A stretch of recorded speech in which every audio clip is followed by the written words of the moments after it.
राष्ट्रीय आय एवं योग्यता आधारित छात्रवृत्ति परीक्षा की तैयारी के क्रम में आपका जो फर्स्ट पेपर है मेंटल एबिलिटी टेस्ट, जिसमें रीजनिंग के प्रश्न पूछे जाते हैं, उसमें जो आकृति संबंधी प्रश्न होते हैं उनके विषय में 2 वीडियो हम पूर्व में बना चुके हैं। आकृति से संबंधित किस किस तरीके के और प्रश्न पूछे जाते हैं उसके बारे में इस वीडियो में हम आपको जानकारी देंगे। सबसे पहले जो हमने वीडियो आपको उपलब्ध कराया था उसमें भिन्न आकृति का चयन करना, इससे संबंधित प्रश्न हम कैसे हल करते हैं ये आपको बताया था। फिर हमने आपको दूसरे वीडियो में बताया कि समान आकृति का चयन कैसे करते हैं, इन प्रश्नों को हम कैसे हल करते हैं ये हमने आपको समझाया था। इसके अलावा आकृति से संबंधित दूसरे भी प्रश्न पूछे जाते हैं, वो किस किस तरीके के प्रश्न होते हैं। आकृतियों से संबंधित जो प्रश्न है, रीजनिंग में तो और भी कई प्रश्न आते हैं, लेकिन जो आकृतियों से संबंधित प्रश्न है उसमें अपूर्ण आकृतियों को पूर्ण करना, इस तरीके के भी प्रश्न पूछे जाते हैं। क्रमिक आकृति का चयन करना, इस तरीके के भी प्रश्न पूछे जाते हैं। आकृतियों का परस्पर संबंध, इसके भी प्रश्न आते हैं। अपूर्ण आकृति को पूर्ण करना, इससे संबंधित प्रश्न भी आते हैं। तो इसमें अपूर्ण आकृतियों को पूर्ण करना, इसके विषय में हम आपको बता रहे हैं। और इसके बाद ये जो शेष संबंधित टॉपिक हैं, इनसे संबंधित भी प्रश्न कैसे पूछे जाते हैं, इनको हम कैसे हल करते हैं, ये आपको बहुत ही अच्छे से हम समझाएंगे। तो सबसे पहले हम चलते हैं अपूर्ण आकृतियों को पूर्ण करना।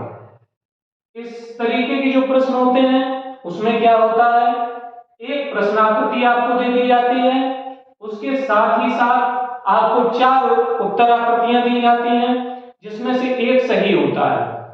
तो हम इसमें ये देखते हैं कि इसमें कौन सा पैटर्न इसमें लागू है, उसी पैटर्न के आधार पर हम अपने उत्तर को प्राप्त करते हैं। तो इसमें उदाहरण के स्वरूप में ये 3 प्रश्न ब्लैक बोर्ड पे आपके सामने लिखे हुए हैं। तो इसमें जो पहला वाला प्रश्न है, इस आकृति को आप देखिए,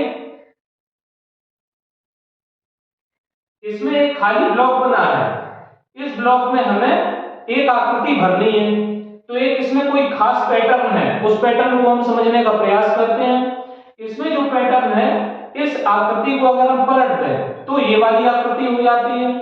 तो इसी प्रकार से जब हम इस आकृति को पलट देंगे तो आकृति यहाँ पे बनेगी। वो कौन सी आकृति होगी, ये तो होगी नहीं, ये हो नहीं सकती, ये आकृति हो नहीं सकती, ये आकृति है। इस आकृति को जब हम पलट देंगे तो ये वाली आकृति हमको प्राप्त होगी, इसलिए इसका उत्तर यही तीसरा सही है। आपको बात समझ में आई। इसके बाद दूसरा उदाहरण हम देखते हैं। इसमें भी एक ब्लॉक खाली है, बाकी इसमें 3 ब्लॉक इसमें भरे हुए हैं। तो इसमें हम देखते हैं कि कौन सा पैटर्न इसमें यूज हो रहा है। तो इसमें आप देखते हैं कि ये दोनों जो आकृतियां हैं, ये दोनों आकृतियां एक दूसरे के पैरेलल है, एक दूसरे के समानांतर है। तो ये वाली जो आकृति है उसके समानांतर आकृति कौन सी है, वो हम जो उत्तर आकृतियां दी हुई हैं उसमें हम खोजेंगे। तो इसमें ये आकृति इसकी समानांतर है नहीं, क्योंकि ये आकृति है ऐसी, तो ये उत्तर आकृति भी इस तरीके की होनी चाहिए। तो इसमें हम देखेंगे कि ये है नहीं, ये है नहीं, ये आकृति पैरेलल है, तो इसका भी आंसर तीसरा ही सही है। आप सभी बात समझे।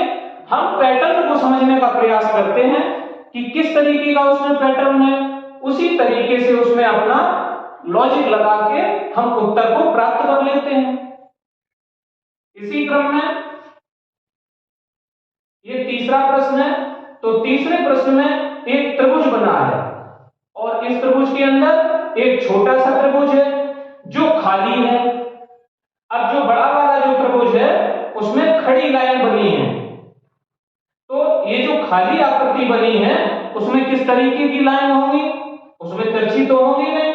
जब बाहर की आकृति में खड़ी है लाइन है तो इसमें भी खड़ी लाइन होगी।